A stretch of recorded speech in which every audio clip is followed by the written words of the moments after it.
If you'd like to be able to listen to the show without ads and have full access to bonus content, that's an option. To find out how, please go to dogmanencounters.com/podcast. Tonight's guest is Werewolf Mike. Mike, welcome to the show. Thank you very much for having me, Vic. Well, thank you so much for coming on. We appreciate your time. Mike, please give us a brief bio on yourself.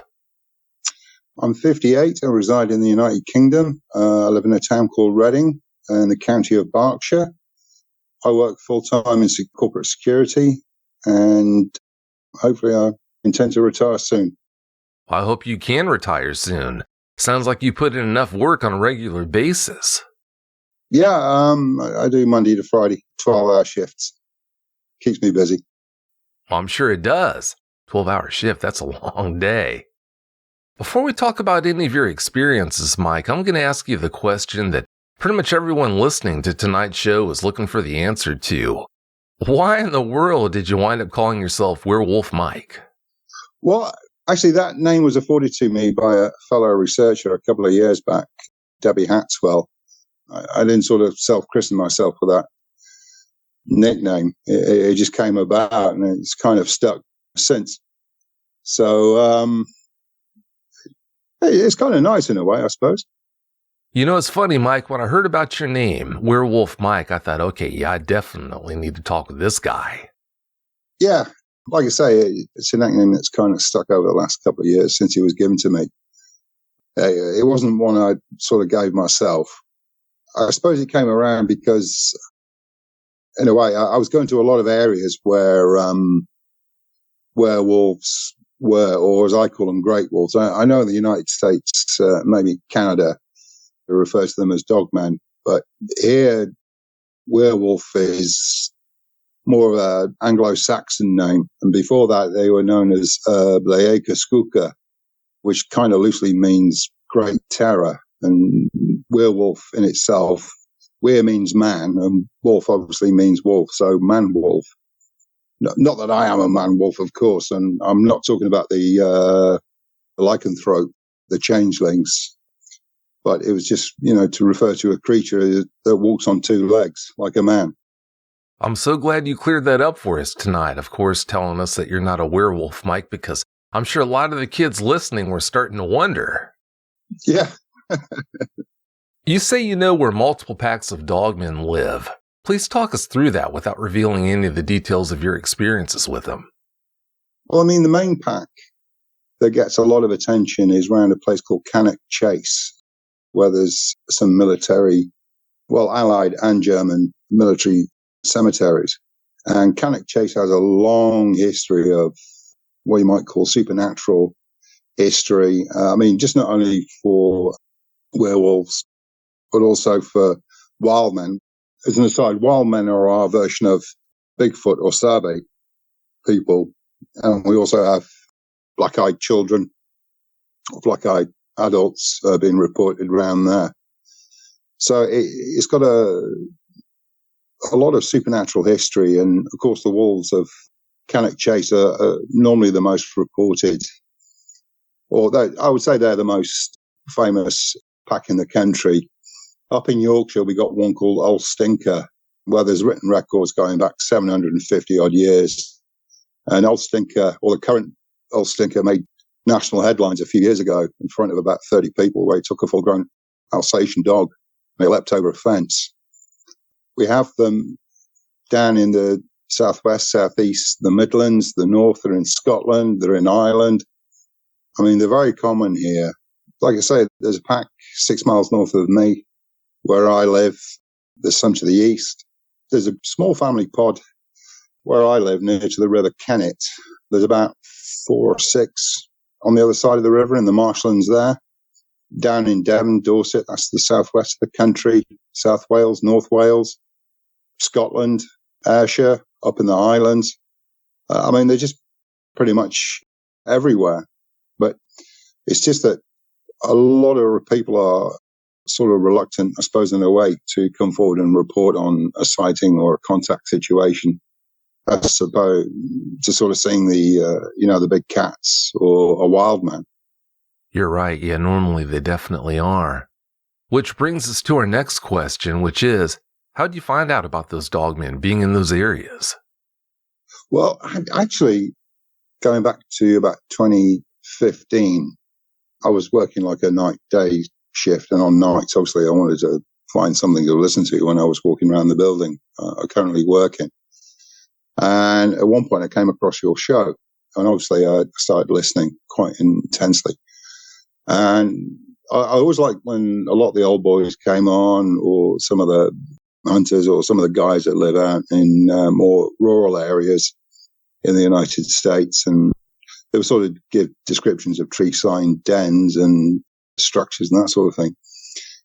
Because the curious thing was, when I drive over to see my grandmother's, which is about 40 miles further north from Reading, I take the backcountry road.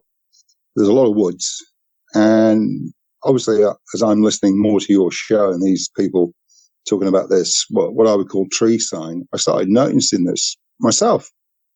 So Christmas Day 2016, which was very, very foggy, I drove up to a place called Chasey Heath, and they've got a very nice pub there, big car park, parked up, walked across the road, and as I went into the corner of the wood, there's a field to my left, and I noticed movement on my left, and as I turned round, I caught the right shoulder and the right side of the head of something that was definitely 2 foot bigger than me, and I kind of thought, okay, all right, seeing is believing.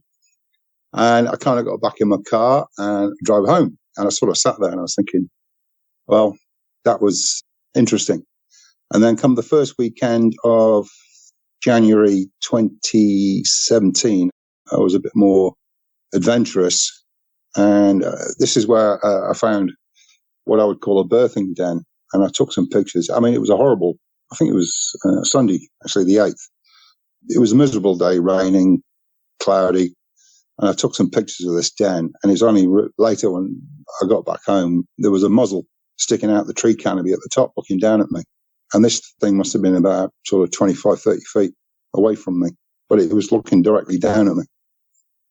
And I never noticed it was there. And from that, I just got more and more and more involved. So I'm out most weekends when I get time off. I drive to other parts of the country. But my main research area is these woods around Nuney Green. And now you're neck deep in it. Yeah, absolutely. Yeah, sure sounds like it. If you've had a dogman encounter and would like to speak with me about it, whether in private or on the show, please go to dogmenencounters.com and submit a report. If you've had a Bigfoot sighting and would like to be a guest on one of my 2 Bigfoot shows, please go to mybigfootsighting.com and let me know.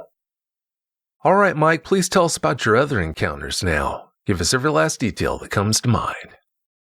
Well, after that weekend in January, first weekend of January 2017, the following weekend, I went back to another location in Nuney Woods. And I'm walking down a pathway, and there was this den. And literally, as I turned to my left, there was one sat on its haunches, just like literally probably about 3 foot from me. And I saw its coat. It was about 4 foot tall, and it sat on its bum to about head height. And it didn't even look round and look at me. It didn't care if I was there. But I got a good look at it, and the coat was immaculate. There was a nice sort of parting down the middle, long black hair, no shine to the coat, but obviously the creature was well groomed, but there was no smell. So I kind of caught myself, and I was looking at it, and I thought, okay. So I turned around, I went back to the car, and I thought, right, I'm going to call it a day.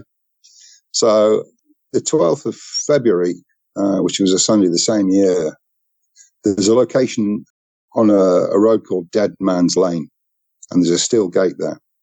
And I parked up there, and I thought, this, seems like a good patch of woodland. I hadn't looked. And without due attention, I got up, went round the steel gate, and I was walking up to the tree line, and one just came out of the undergrowth to my left, and I just froze. I was paralyzed with fear, just stood there. And it seemed to glide as it went. It was low, but it was like on 4 legs, and it just seemed to, the motion of it was like it was gliding, and then it suddenly went up on 2 legs, turned left, went into the tree line. There was one to my left in the undergrowth chasing a pheasant. I heard it being caught. I could hear the bones being crunched. And right behind me across the road, there was this massive bark. And that kind of shook me out of my paralyzed status. And I just rushed back to the car, got in there, and I sat there for like what seemed like 10 minutes. I thought, right, okay, going to get my big boy pants on. Rushed out, took about 7, 8 photographs, and then just drove off. And when I got back home and I was looking at the pictures, there was this like coming from my right, coming up on me, was this like black dot that was getting bigger and bigger. And it was I think it was the one that originally turned left, gone up on 2 legs, turned left, and it come back round to my right, was coming up on me, on my right, when I got out of the car to take the pictures. So I kind of left it for a bit and finally got the courage up to go back out. And this was the start of a 6 to approximately 8 month, what I call putting me through the ringer. And sometimes I'd get the sense, this wave, this sensation of like, they couldn't care less if I was there. And the other half were making me feel as though, like I was just dirt on their shoe. And I got growled at. The ones in the United Kingdom can cloak. And sometimes I'd get like this heavy breathing right next to my ear that would just make me jump. And I'd have stones thrown at me that would hit me on the back of my feet, shaking of bushes. There's no wind. It's a very calm day, and like this bush would just start shaking frantically. And after a time, it all sort of settled down. So I could start really walking around, not completely off guard. I mean, I was still eyes and ears all over the place, but I was made to feel a bit more relaxed, a bit more welcome. And that's, I think it was probably about the 12th October 2018. That's when I found a cub in a den. And I started taking pictures of it. And I brought some smoky bacon, and I sort of gave it smoky bacon. I was sat about 3 to 5 foot from it. And when I got the bacon out there, I think the mother was behind me, and she just kind of snorted in disgust. Well, that was my interpretation of it. The father was off to the left. He was watching, and they just left me completely alone. That was on a Saturday. The next day, Sunday, I went back, and I was trying to take pictures of it. I was trying to make a video, and the thing, it just kind of almost broke my heart. It got like its left forearm and raised it, and then hid itself like it was trying to hide, like making this movement like you can't see me. And I just went, oh, ain't that the cutest thing ever? And I stopped. Obviously, there are times when you're in a situation where you got a clear sight in the thing. It's so close to you. You think, oh, obviously get my camera out or make a video. But you're just so immersed, in the situation that you just completely forget to do what you should try and do. So I've had one jump out in front of me. I mean, it must have been about 30, 40 foot in the air. It was just like watching a ballerina in slow motion just jump right out in this opening. I've had cubs run up to me and then run away. Normally it's hiding in the undergrowth. You always know when they're about. There was a female up there that I called Peaches, and in December 2018, I took a picture of her, and she was carrying a cub. She was upright. She was about 9 foot tall, I think. And then there's another female I call OCD girl. She's up to about 10 foot. But there's always young running around Nuney Woods. So there's certainly a lot of female adults and a few male adults. There's one up there. It's got a white streak from the middle of its head all the way down the back. I call him Mr. Grumpy. There's one that's got one eye. Obviously, I call him Mr. One Eye. There's one I call Golden Eyes. There's I don't know, you would say like an albino, but there's one that's got really bright white fur. And I've seen something similar up at another location in Oxfordshire, which is a county above Berkshire, at a place called May Lane. And I've seen one there just walking across the field, and that thing was about the size of a cow. I would say I've had situations in South Wales at a place called Sahawi Forest. I had two following me around there. And then the second time I went back, I actually sat down. I thought, I'll have a cup of coffee and a cheese and a ham sandwich. And then about 20 foot in front of me, there was this big, huge black canine head sticking its head around the tree, with like its left arm curled around the base of the tree. And it growled at me. And I said, sorry, mate, but I'm going, but I'll leave you a sandwich and a sausage roll. And I got out of there, but I carried on. So that was South Wales. Forest of Dean is a strange place. Delamere Forest up in the northern part of the country. Heard a howl in there.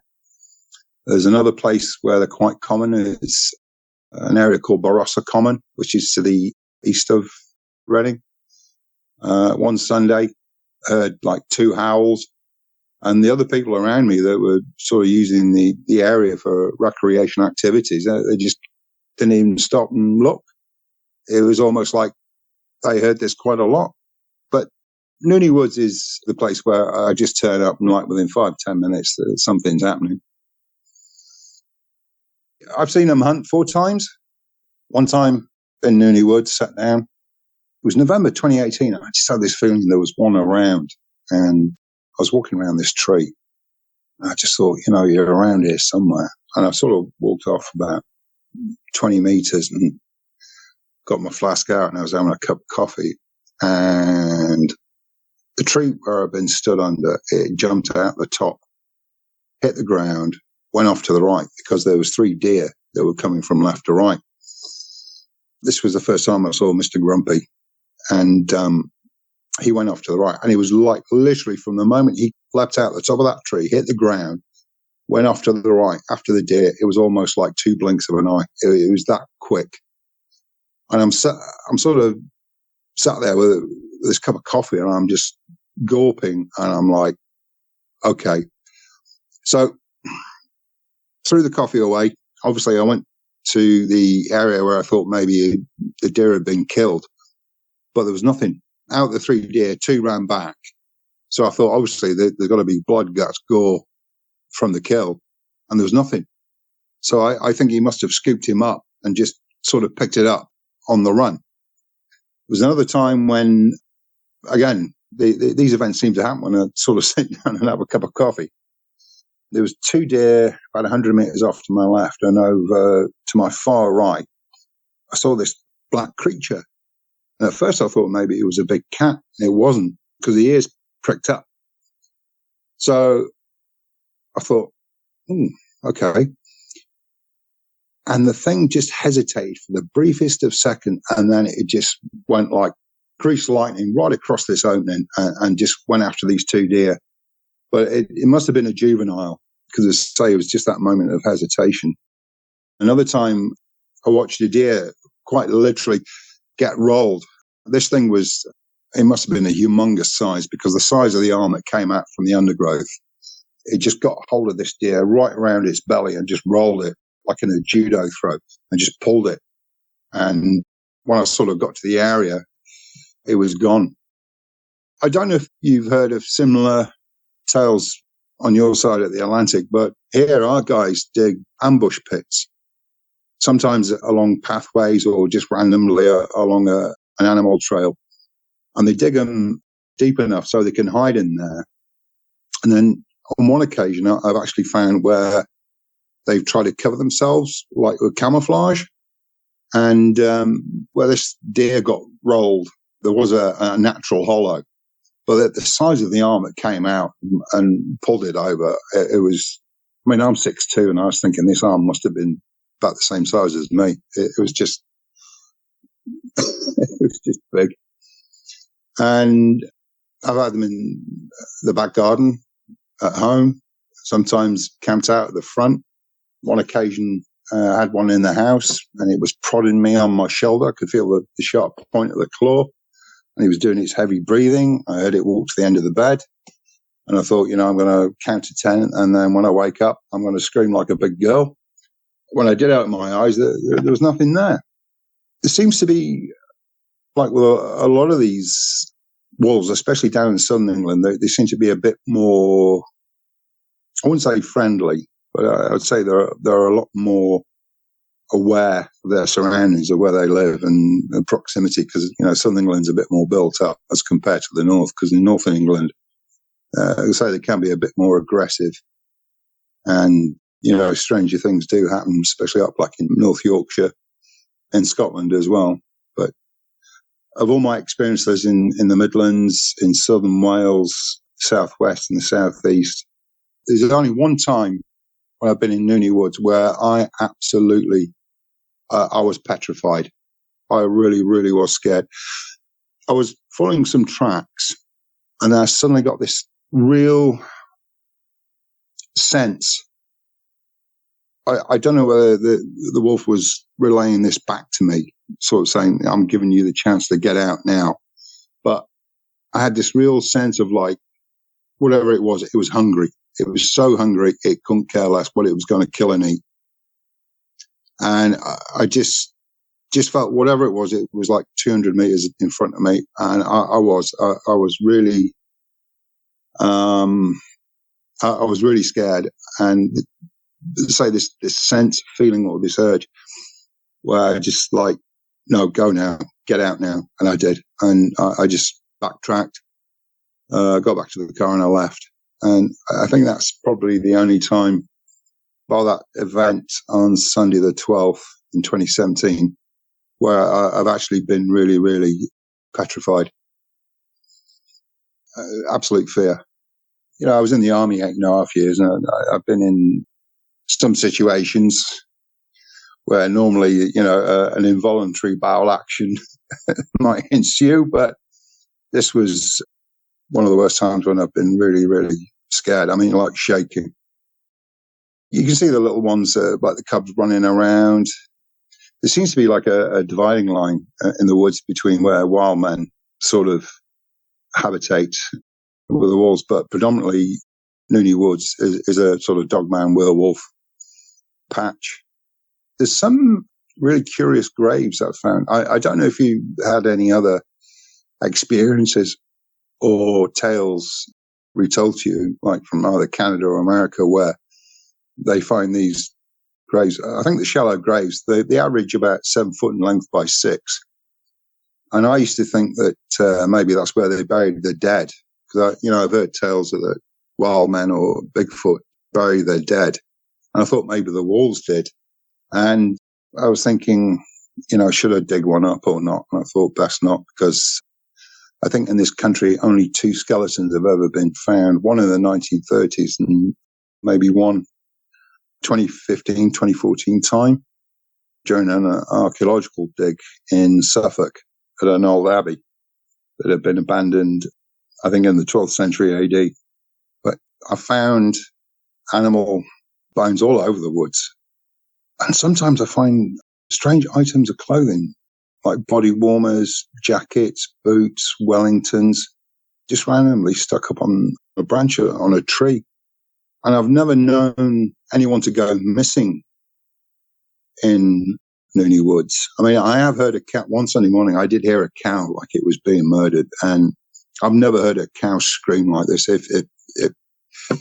If screaming is the right phraseology or terminology to use, but it was so loud, and that kind of gave me the shakes a bit, and I didn't want to look. I didn't go and investigate. Maybe I should have, but I just thought, I'm just going to stay put here until it stops screaming. Sometimes when I'm out in the woods, I know they're with me because, they make like this heavy stomping sound just to let me know that they're there. Sometimes I'll get a quick glimpse when they're hiding under a bush in the shade, because sometimes the ones with the black fur, they like to back up, especially in the summertime.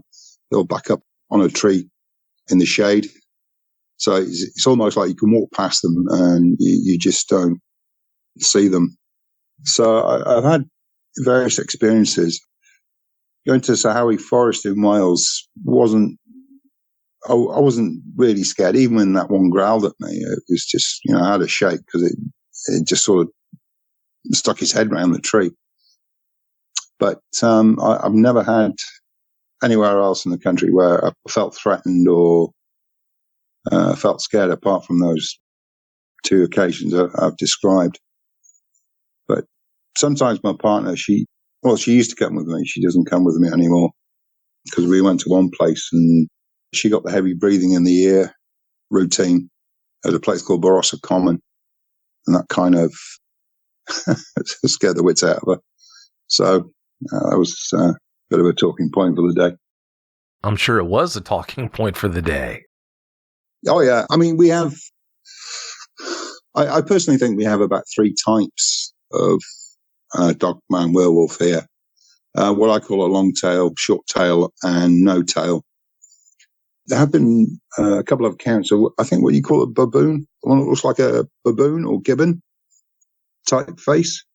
We got some of those up in the northwest, but the ones predominantly are sort of Alsatian, sort of timber wolf-like looking wolves. I mean, the ones where I go, they look kind of like a typical old German Shepherd, timber wolf type creature. And their forelegs and rear legs are sort of equal length, and they got a long tail.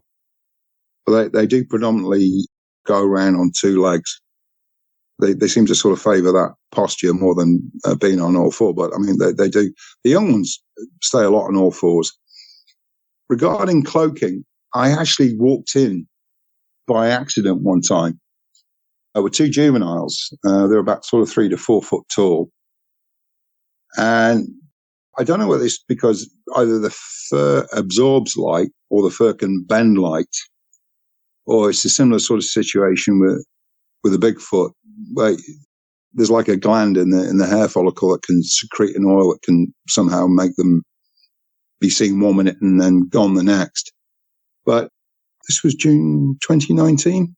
And it was a really, really hot day. And I'm walking down this path in the woods, and I look over to my left, and like something's sticking out at the side of a tree. And I was like, what's that? And I suddenly realized it's a leg. And whatever it is, it's backed up against the tree in the shade. I mean, it's got black fur. I can't see it, but all I can see is sticking out its leg. And then I see another one walking, and they're actually practicing trying to cloak.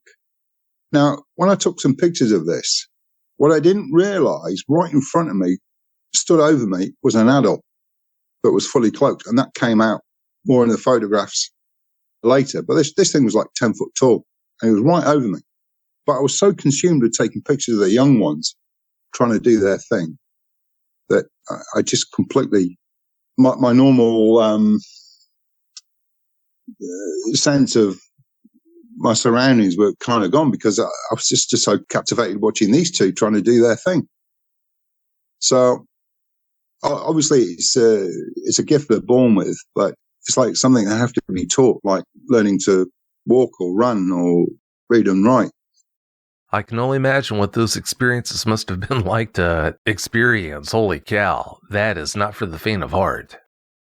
For the listeners who are wondering what a dogman can look like, Mike, please describe what one of the kinds you just told us about looks like. Tell us everything you can think of.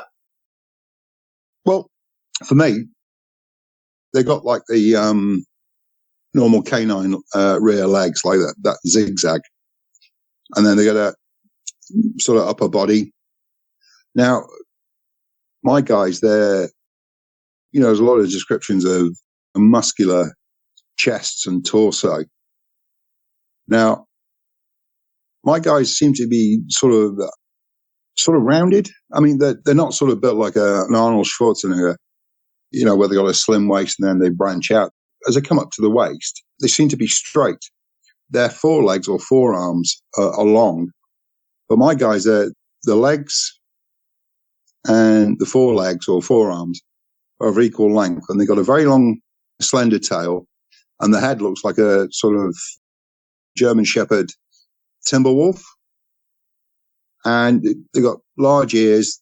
Some of them have got real solid black pupils that you can't see the whites. There's one that's got blue eyes, cobalt blue eyes, but the rest are sort of like this amber golden.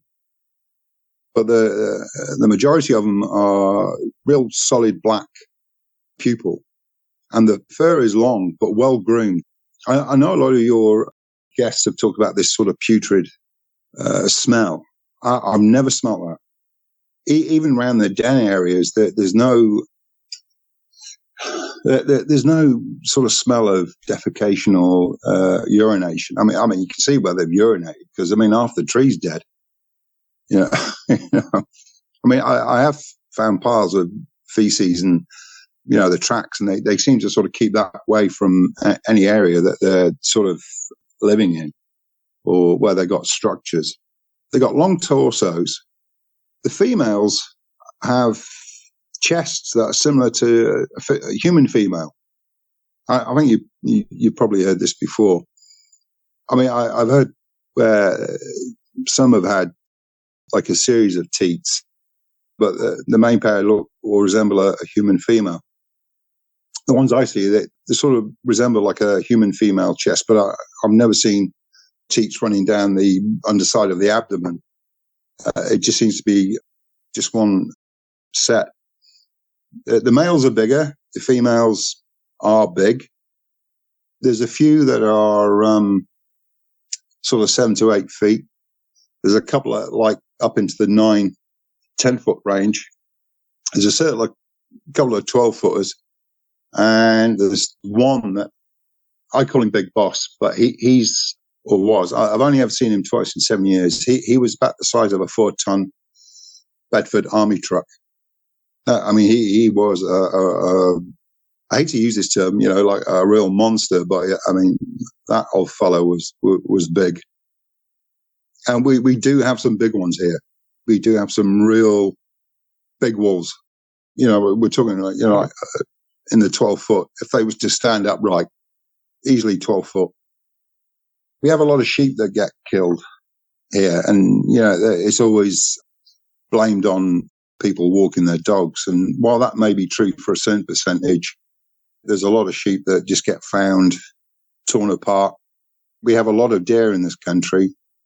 I mean, my guys eat corn, mushrooms, berries, rabbits, pigeons. Deer is their main stock in trade. It's their main dinner, I suppose. But my guys seem to be like, if they can eat it, they will. Well, I'm sure there are very few things out there that they can eat, so the possibilities are pretty much limitless for them, I would imagine. Which brings me to this next question. How would you describe their teeth and claws? Oh, long and white, anywhere from 3 to 6 inches, and the teeth are they just got a mouthful of teeth. And they all look sharp. Some of the front canines are like 3 to 4 inches, but the rest of the teeth in their mouth just look like a serrated bread knife. It's the best way I can describe it. Yeah, that's a comforting thought. You're saying that their claws are white, though? Yes, yeah. I've got some pictures, where the claws are white or a dull white. I've never seen them dirty. I mean, an early morning photograph or a photograph of them when the sun's going down and they got the claws or their hand on the tree, and they really stand out. They really shine. Like a normal day photograph, they look like this dull white, but they do stand out. I mean, some of the trees that I find sometimes where it's like someone's gone with a chisel, but it's about 10 foot up, and it's like when you get a piece of wood and you got a chisel wood, so like half-inch blade, and you work in the wood and you chisel, and you get like these repetitive grooves or cuts, and it's like someone's just been leant up against a tree and they've flattened out their fingers and they're just pushing up on the tree like in a jerky movement, and there's like loads of debris on the floor. And then sometimes you find like 4 claw marks on the side of a tree where they've marked the territory, or where they push a tree over, they then get the forefinger with a claw and then just run it the whole length, like a single groove. They just run it the whole length of the tree. I don't know why they do that. I mean, I can understand when they apply the 4, where they use the claws to scratch the tree and there's like 4 scratch marks.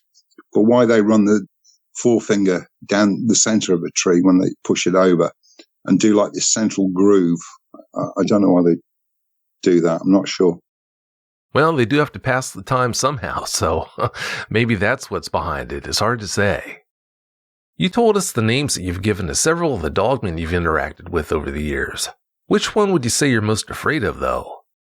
Oh, Mr. Grumpy. Yeah. There's one female there who I call Peaches. She's okay. Mr. One Eye, he's like a 50-50. Sometimes they can just walk right past you and just not batter an eyelid,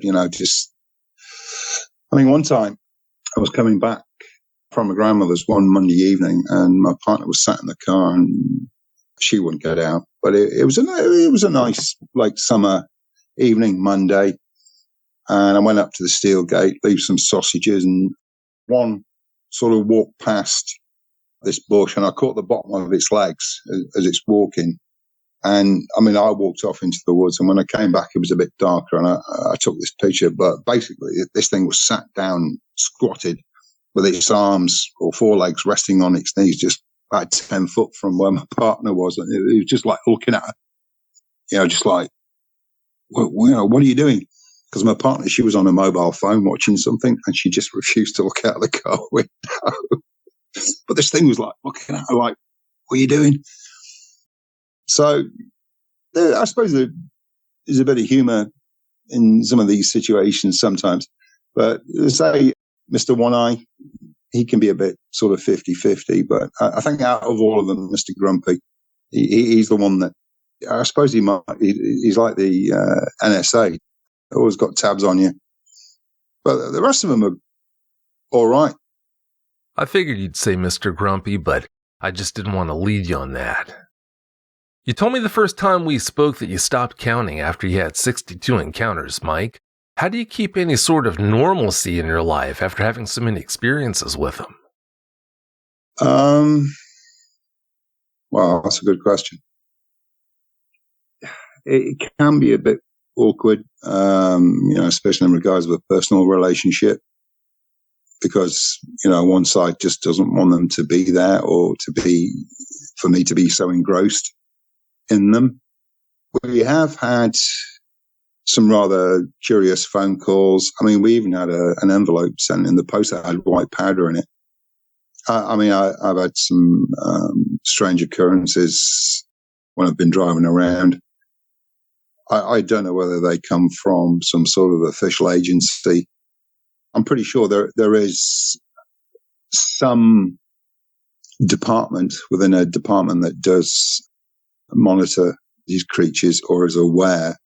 And because I've heard of other researchers having strange or awkward encounters or mild harassment, not from people sort of saying, you're full of it, or, it's just all in the imagination, but like random phone calls. Last year, my father got a phone call saying I was in hospital when I wasn't. Another person got a phone call saying, just be careful of what you do. Then again, the envelope with the white powder. I've been followed. I went to a garage to get fuel once, and there was two guys sat in a silver BMW 5 Series. And when I looked at them, I was just like, oh, come on, guys. Can you be any more obvious? And they drove off. But to physically see a creature that belongs in the Brothers Grimm, in that kind of fairy tale, or even myth and lore, to suddenly realize that, it's physical, it's real, it's breathing, it eats, it breeds, it's flesh and blood, and it comes with a whole box of other tricks, a bit like the Sabe people or Bigfoot. Some of it in the beginning, it does take a bit to sort of socially readjust or try and wrap your mind around that very existence, because you think, well, with any myth, there's always an element of truth in them. But when you see them in the physical realm as they are and as a physical creature, you kind of think, well, what else is real? What else is out there? And then coming to terms with that. And for me, so now it's like an everyday thing. It doesn't really concern me, but for some people around me, it does. And I don't know whether it's because they want to disbelieve or they don't want to believe, but they do believe, but they just want to kind of mentally block it. So yeah, it does. I think for some others, it does sort of pose a certain problem. But for me now, it's part of everyday life. Personally, I think it's great. If something does happen to me in another part of the country, and I do get carried away, I just hope I go straight to Valhalla, 'Cause I think if I get taken down by one of these things, at least I deserve a place in Valhalla, you know? Well, let's just hope that never happens anyway. Well, yeah, absolutely. But no matter how in tune you are with your surroundings or how close you think you may be with these creatures, you know, there might come a time where you do something which they could interpret as a wrong move. And, you know, suddenly a situation could seriously escalate where extraction is unavoidable. And, you know, you're in deep, deep trouble. But so far, so good. Thank goodness for that. I hope it stays that way. In 2018, when you wound up being about 4 feet from that pup in the den, did you approach it to get that close, or did it approach you? No, I approached it. And the parents were watching me. I mean, obviously, I think if I got too close and tried to pick it up, I think I would have been shredded. But I sort of got within a distance, and then I got the smoky bacon out. I put it in front of it, and it kind of looked at me. And then I got this rather loud snort of what I interpret as a snort of disapproval or disgust. As to say, you know, sorry, that's my job, not yours. But I was just so captivated. I was just like, oh my God, this is just incredible. And say the mother was behind me and the father was off to the left, just in the tree line. And the crazy thing is, this den was built about 20 feet off a public footpath. There's lots of old structures around Nuney Woods. There's a lot of pyramid-type dens. There's what we call ivy dens. That's where they get an ivy tree and they make a weave, like a structure.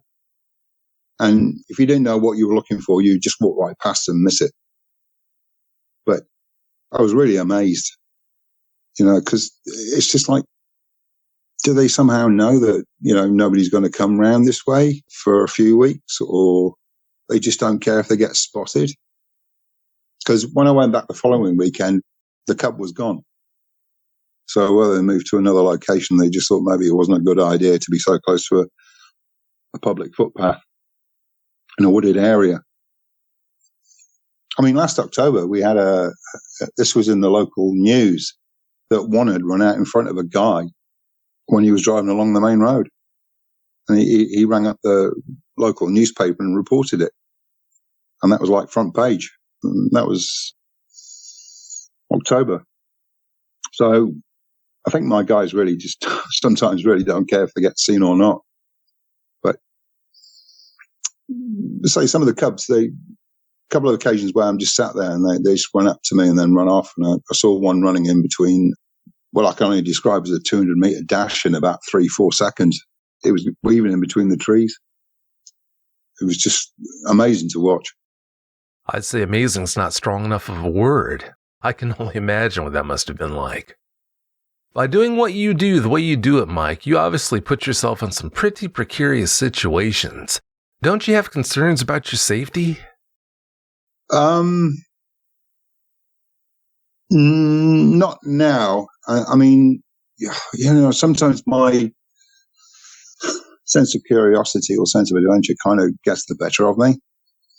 So, certainly in the beginning, you know, I was trying to, right, I'm going to operate by these certain set of principles and I'll make sure I get out alive. But now it's got to the point of where, you know, sometimes I'm just completely oblivious to my surroundings because I'm just looking for these creatures, whether it be in another part of the country or another part of a different wood. In Nuney Woods, I feel safe. I feel good. When I go to, there's a place in Gloucestershire called Glass House and nothing stirs. It is a very, very spooky place. There, I'm completely on guard. Eyes and ears everywhere. Another place where I was on my toes for like 4.5 hours is a place called Thetford Forest, which has a lot of lore, a lot of history, a lot of reports of different creatures. And I was just like, there was 4 locations I wanted to go to, and I managed to visit all 4 in a 4.5 hour duration. But for the whole time, I was like on DEFCON 5 or DEFCON 1, you know, whatever your highest alert status is. I was on my toes the whole time. and I didn't relax until I was leaving. So there are places where I am aware and I am on alert. But when I go to my usual area, it's just I can kick back and have a cup of tea and not be really fussed. You said that there are places where you're alert and on edge, but are there any places you know of that you won't go into because of the dogmen there? Ooh. Thetford Forest, maybe. I mean, I've told others, oh yeah, I've definitely got to go back. But if I went back, I'd have to go for somebody else. I mean, obviously for the locals, they know the ins and outs. But if it's your first time there, your sense of awareness is heightened. It really screams at you. Glass House is strange, but it's okay. That you got to move slowly there because they're all around you. But Thetford Forest would be where I'd have to eat a lot of courage to get back there if I went back alone, for sure. From what I understand, you know about an area where people ride mountain bikes late at night where there's a heavy dogman population. Please expand on that for us. Yes. Yeah, there was, I think one of your earlier episodes, 222, the guy, the insomniac, that went walking down the Warren and then onto a wooded lane, and he encountered a 10-foot werewolf there. And I made a series of about 4 short videos where I tried to recreate the route you might have taken. And there was a couple of nights where I turned up at 11:30, midnight, and I'd park at the very end, because if you turn left, you go down to a farm. And at the very end, there's like this solitary street light. It's very eerie, and obviously you can let your imagination run away. But at the end of the tarmac road, it goes onto a footpath, then it goes into the woods. And there was these guys coming down on mountain bikes, like midnight riding, with a light on top of the head and lights on the front and back, what have you. I was like, you got to be nuts doing this. Because some of these footpaths, I mean, they kind of go from wide and they start to narrow. And I mean, it runs on the right bank of the Thames River, leading out of Reading. But I was just thinking, no way on God's earth would I do midnight bike riding. Because obviously, you never know what you might encounter. So I sort of went there hoping that I may encounter this gentleman, but I never saw him. But yeah, I went there like 2 or 3 times, and the atmosphere it kind of affects you, if nothing happens. But then you see this light coming down the road, and there's like this 2 or 3 late night mountain bike riders just coming down the end of the Warren and just going off into the single track road into the woods. If they only knew. Indeed. You won't get me doing that. Because, for me, I mean, I will go out at night up until a certain point, but between 11 at night and 4 a.m. the following morning, that's, for me, that's when they clock on for work. So I just let them do what they got to do. There's a certain point at night time where I just won't go trudging off into the woods, because I know between 11 and 4, that's when they do their nocturnal shopping, shall we say. That's a good way to put it. You told us what adults look like, but please describe the Dogman cub you approached for us as accurately as you can. Yeah, that definitely looked like a German Shepherd. Big triangular ears, big eyes, had a little tinge of grey under the eyelids, and on the muzzle, these whiskers sticking out, and there was like a tinge of, maybe not grey, but white, just where the nose is. They got these big wet noses, and just on the upper lip, just like a slight touch of white or greyish white. And it was the same under the eyes as well. And this thing just like never took its eyes off me. It didn't run away. It didn't whimper. It didn't call out. It didn't try to run away. It didn't try to back up in the den or escape. It just looked at me. Never took its eyes off me. That in itself was what sort of amazed me at first. And I thought, well, this thing ain't scared of me. Probably more curious, or just thinking, was he thinking that mum and dad's going to take care of if I try to get too friendly? But it never took its eyes off me. Even when I'm talking to it, I'm talking to it like it was a puppy at home. I must admit, Vic, there are times when I've done things and like months or years afterwards, I'm thinking, did I really do that?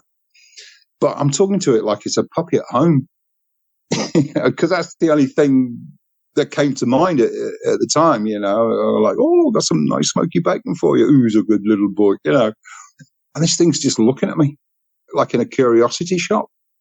When I gave it the bacon, the mother snorted, but as a whole, the head looked like a German Shepherd, but it was just black, just deep black fur. And I mean, sometimes when you try and spot them, like a normal sunny day, when you look at the black shadows in the trees, normally that's where they're hiding, and they actually stand out. But the fur on this thing was just blacker than black. I just can't really describe it.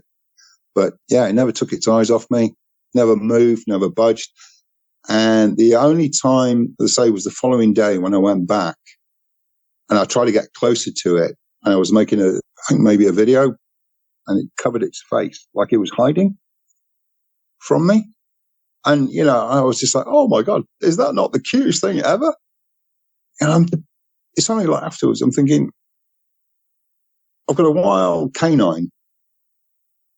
I'm trying to make a video, take photographs of it, and it's pretending to hide from me, knowing that, there's two full-sized adults watching me, and anything could happen at any time. And here I am thinking, like, this thing's in a domestic setting, but it's not. We're out in the wild, we're out in the woods.